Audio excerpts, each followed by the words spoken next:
कोणीच कोणाचं नसतं. सगळेच आपले आहेत हा फक्त आपला भास आहे.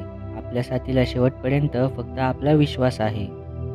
कधी-कधी बरीच वळणं घेतल्यानंतर सरळ मार्ग सापडतो. जास्तीत जास्त लोक आपल्या आयुष्यात कटू अनुभव व शिकवण देण्यासाठी येतात. फार कमी लोक आपल्या आयुष्यात शुभेच्छा आणि आशीर्वाद द्यायला येतात. मनुष्याला चांगल्या वेळेची किंमत कळावी यासाठी त्याच्या जीवनात वाईट वेळ येते. जगातील सर्वात मोठी स्पर्धा ही स्वतःला सिद्ध करण्यासाठी असावी, इतरांना हरवण्यासाठी नाही. भावना कळायला मन लागतं, वेदना कळायला जाणीव लागते, देव कळायला श्रद्धा लागते आणि माणूस कळायला माणुसकी लागते. आम्ही त्या लोकांची साथ कधी सोडली ज्यांनी आमची फक्त गरज होती पण कदर नव्हती. आपली संगत ही केवळ आपलेच नाही तर संपूर्ण कुटुंबाचेही भविष्य ठरवत असते.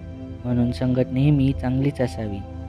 एकटे उभे राहून साम्राज्य उभं करण्याची हिंमत ठेवा, कारण जग ज्ञान देतं, साथ नाही. कोणत्याच नात्यात जास्त झुकायचं नाही. जास्त झुकत राहिलो की लोक आपल्याला कचरा समजतात.